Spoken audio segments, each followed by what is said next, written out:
What's up, comic book fans? And welcome to Comics Icons. Now, JJ, what they call me. And today, we got more Blood Hunt.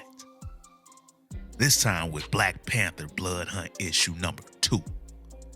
And if you missed the last issue or any other part of this massive Blood Hunt event, then I'll put a card up at the top of the screen for you and a link at the end of the video to the playlist. But when we left off in this series, Shuri had told T'Challa that she was going to call on Dr. Doom for help, since Latveria had been vampire-free during this whole event. Plus, early on in the event, T'Challa was turned into a vampire by former ally Blade. And after that, he was then tasked by his new master to go and retrieve his prize, which we finally saw in Blood Hunt issue 3, that it was the temple of the first blasphemy from deep in the depths of Wakanda. And what this issue does is go back to the moment before that happened. So if you guys are ready to find out how Black Panther went from fighting off Blade's influence in the last issue to bringing him his prize in the Blood Hunt series, plus you guys want to see what happens when Shuri seeks the aid of Dr. Doom, then you guys know what time it is. Let's get it. So this issue kicks off eons ago in the temple of the first blasphemy, just as we see a woman with her hands bound running from none other than Varney.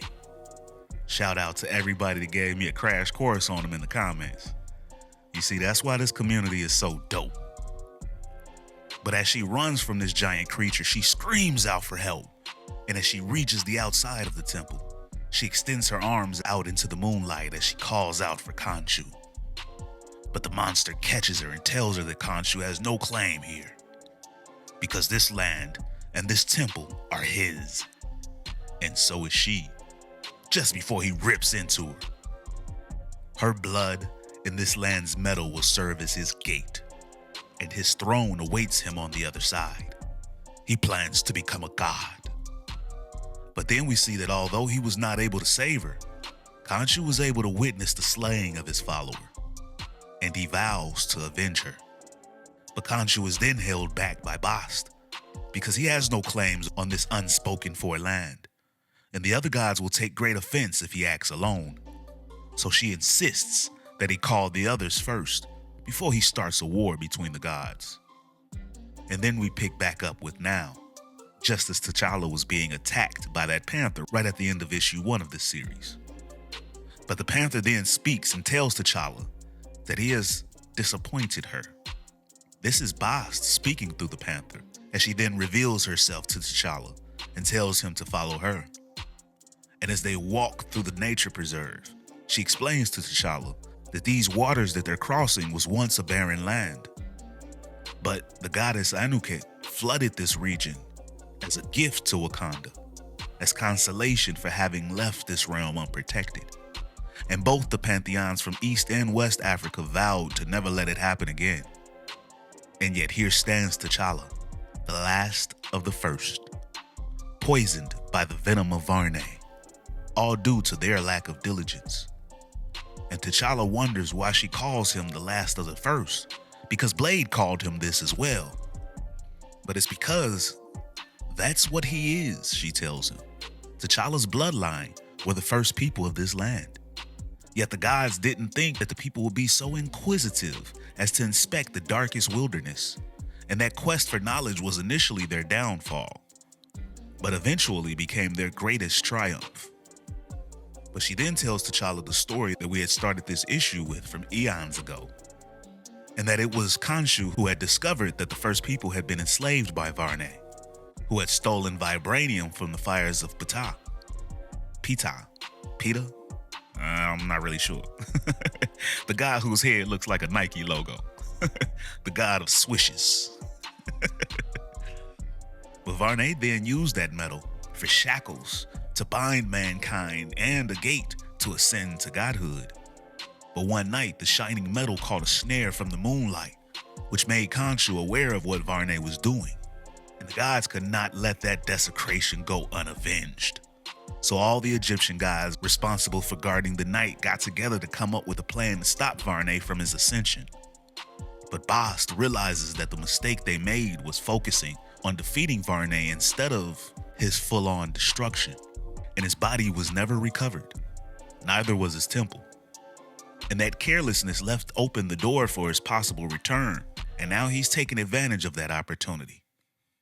But then as Bast and T'Challa reach their destination, Bast calls out for her sister Anuket to come up from the water. And when Anuket arises, Bast tells her that she wants to destroy Varney's temple before his children learn of its true power.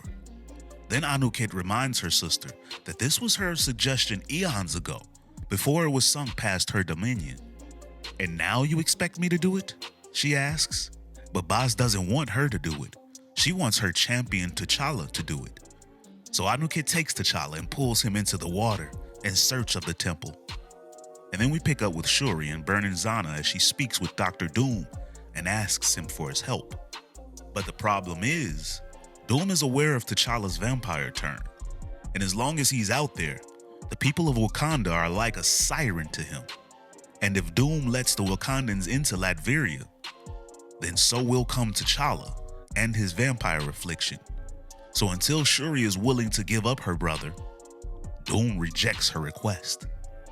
And now with only 64% power left in the Wakandans' artificial sun that's keeping them safe, Princess Shuri begins to worry, but she vows to figure something out.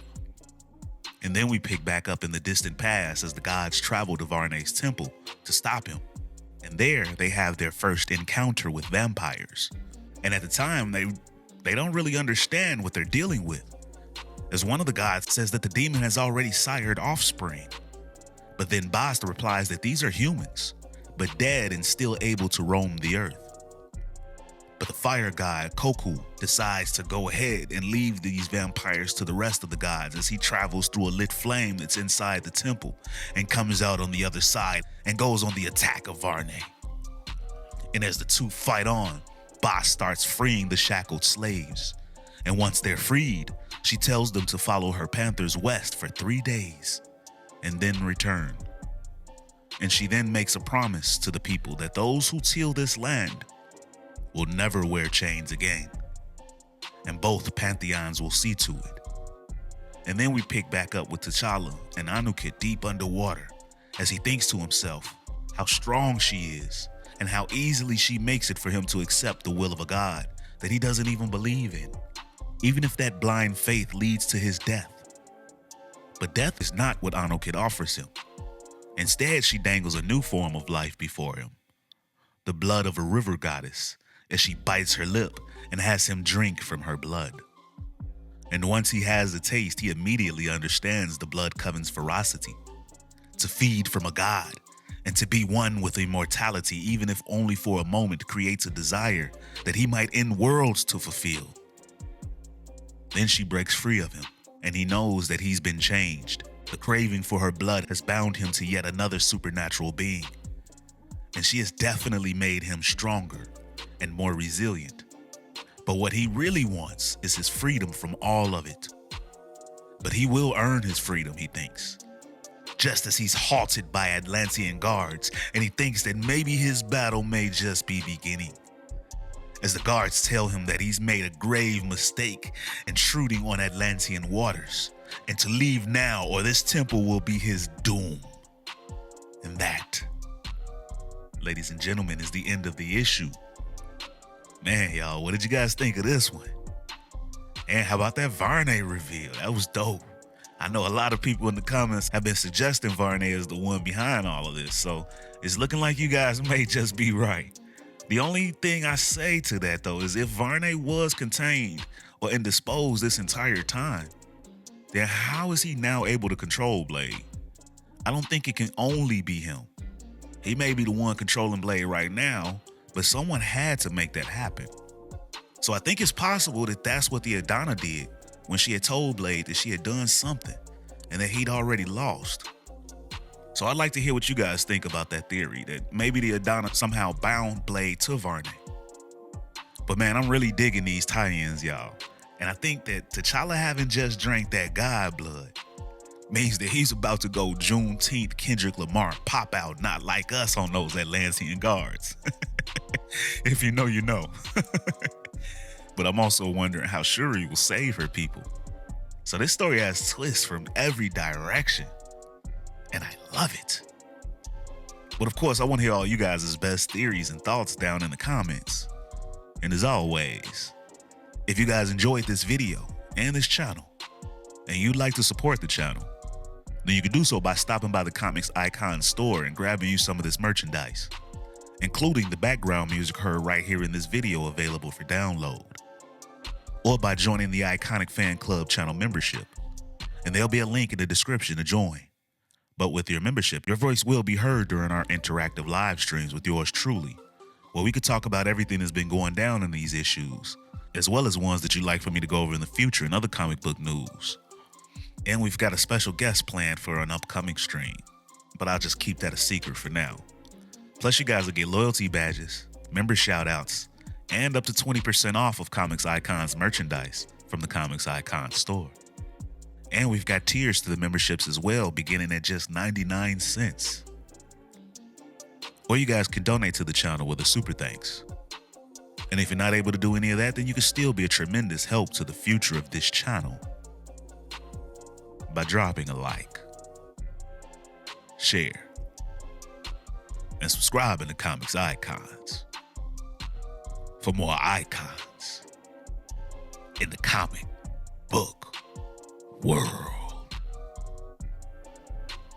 But ladies and gentlemen, it's about that time. I'm out.